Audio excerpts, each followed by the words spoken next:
gentlemen, I'm Simpson. I'm a husband, a father, a grandfather, and a great-grandfather. Citizen of South Carolina for 20 years. And quite frankly, I'm worried to death about the future that all of us in this room are leaving for my grandchildren.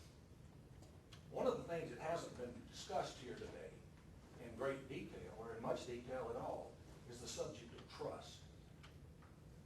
With the things that are happening in Washington, D.C., many of us woke up a number of years ago and began to look around. And one of the things that's become blindingly obvious is that in the realm of politics, trust no longer has a role.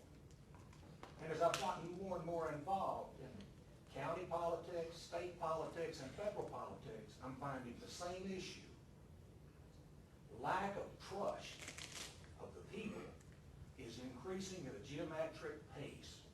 We trust you folks less every day. And we trust you less because of several principles. One is anything done in secret usually has something to hide. And generally, things done in secret have deception involved. Now, we can talk about all of the trust we want to, and you gentlemen have said that things are getting better, but the numbers that I have say they're not. According to my numbers, 15.6% of the votes were recorded in the Senate in 2009. Year to date, it's down to 11.45. It's even worse in the House of Representatives. When it gets down to 11.45% of the votes, and with the distrust that I feel, and that I think many in this room feel, for the things that are happening on our behalf by our politicians, I think it behooves all of us to start to ask the question, what can we do to build trust? Because folks, I'm here to tell you, if we can't begin to trust each and every one of you, we're going to be working our buns off to replace you. And that's not a threat. That is exactly where I'm coming from.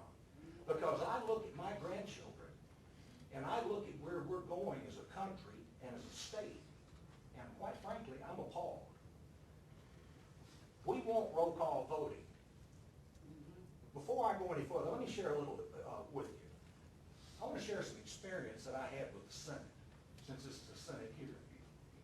I brought my grandchildren to Columbia to be a part of the political process when the sovereignty vote was in the Senate. And senators, I've told every senator that I've been able to talk to, eyeball to eyeball, you people embarrassed me to death. I was ashamed that I had my grandchildren in that chamber that day. It sounded like a cocktail party on the floor. And you gentlemen have told us continually how easy it is to get a roll call vote on issues. I sat in that chamber with my grandchildren, and I saw vote after vote come up. That the clerk reading the bill read it so fast, no one in the gallery could understand it. The commotion on the floor, nobody was listening. And it proceeded on, all in favor say aye, all opposed say no, the ayes have it, and the bill passed right on across. Folks, there was never a word said. If it was said, none of us in the gallery could hear it. Now, you want to know why we don't trust you? You want to know why we don't roll call voting? You can tell us all of the stuff that you want to about all of the rule changes.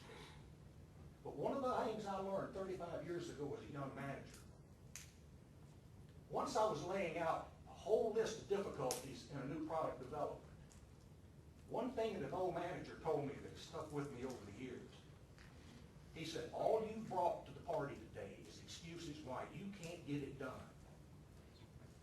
Senators, all I've heard today is why it ain't getting done.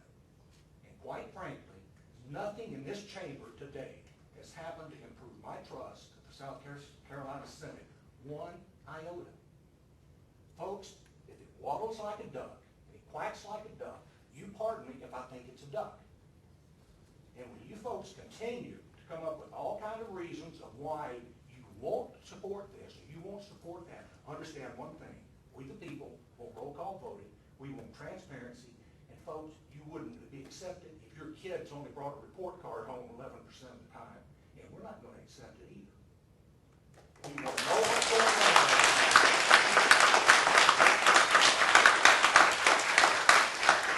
We want to know what's going on down here, and every one of you have a responsibility in and I've heard the Constitution referred to over and over. You have a constitutional responsibility to be transparent. Remember what I said earlier. Things done in secret generally have something to hide. Things done in secret, there's usually deception involved. Folks, it's an issue of trust.